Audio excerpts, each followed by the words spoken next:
Halo, assalamualaikum warahmatullahi wabarakatuh.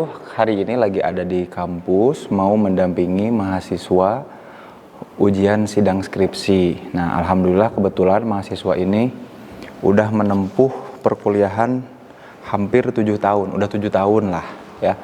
Jadi pengen ngomongin soal berapa lama sih teman-teman lulus kuliah ya. Dan juga sekalian mau sharing nostalgia zaman saya dulu waktu kuliah gitu ya. Jadi saya tuh sarjana psikologi itu selesai dalam 4,5 tahun. Jadi kalau S1 normalnya umumnya biasanya memang selesai itu dalam 4 tahun ya. Karena memang kurikulumnya dibuat untuk selesai 4 tahun aja kalau S1. Kalau S2 biasanya 1,5 sampai 2 tahun. Kalau S3 itu biasanya 3,5 tahun sampai 4 tahun lah gitu ya normalnya. Nah, waktu saya dulu itu enggak 4 tahun, jadinya 4,5 tahun. Jadi beruntung dan hebat teman-teman yang kemudian lulusnya tepat waktu ya. Berarti teman-teman sangat committed ya. Komitmennya bagus ya.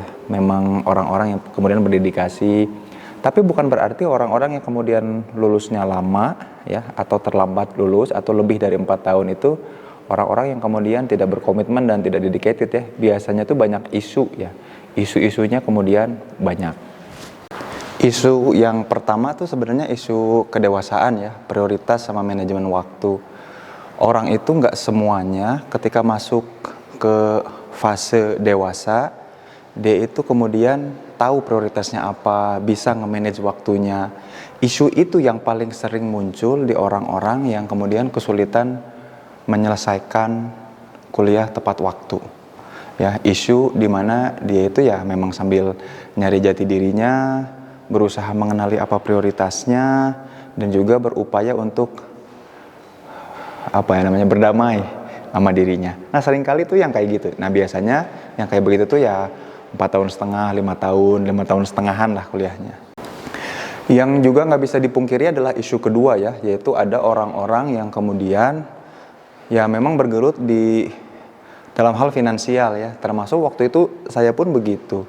Saya sama adik saya tuh beda 4 tahun. Nah, pas saya mau lulus itu, adik saya kebetulan lagi mau masuk kuliah, lagi butuh biaya. Nah, waktu itu sebetulnya saya tuh udah masuk bab 4, mau ke bab 5. Artinya dari pembahasan tinggal kesimpulan lah, penelitian.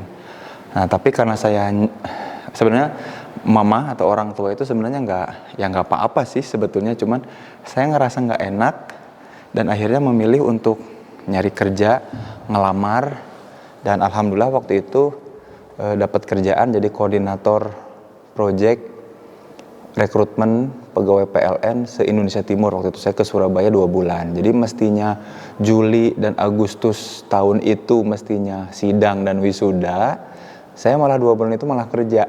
Jadi saya nambah 1 semester. Jadi saya lulusnya 4,5 tahun ya. Isu yang kedua ini nih yang memang banyak ya, juga yang cukup banyak ya. Jadi ada yang kuliah sambil kerja ya, karena memang tekanan ekonomi juga ya, keadaan finansialnya belum memungkinkan, jadinya memang mau nggak mau harus nambah waktu kuliah. Ada juga diantaranya yang kemudian cuti ya dan lain-lain ya. Nah, ini yang faktor ketiga juga, yang cuti juga kan ada yang cuti hamil ya, kemudian merasa menikah dini itu penting, perlu gitu ya, maka di saat kuliah itu ada yang ngelamar dan menikah dini. Tapi intinya gini, intinya tiap orang yang lulus kuliahnya seolah-olah tidak tepat waktu atau lebih dari tahun pada umumnya, bukan berarti orang-orang itu bermasalah ya. Tapi memang ada isu-isu yang kemudian harus diatasi ya. Dan justru yang harus diapresiasi adalah, yang terpenting adalah walaupun 4, 5, 6 ataupun 7 tahun, orang-orang ini masih tetap mau berkomitmen untuk menyelesaikan studinya ya, atau get things done. Nah, yang paling penting itu justru itu ya, how to get things done, mengupayakan selesai. Yang penting itu berkomitmen sampai studinya selesai. Itu yang penting ya. Sampai jumpa di video selanjutnya. Mudah-mudahan bermanfaat. Oh iya, ceritain teman-teman kira-kira lulus berapa tahun? Ada isu apa? Isu yang seperti apa? Share di kolom komentar ya. Sampai jumpa di vlog Zain Permana selanjutnya. Assalamualaikum warahmatullahi wabarakatuh.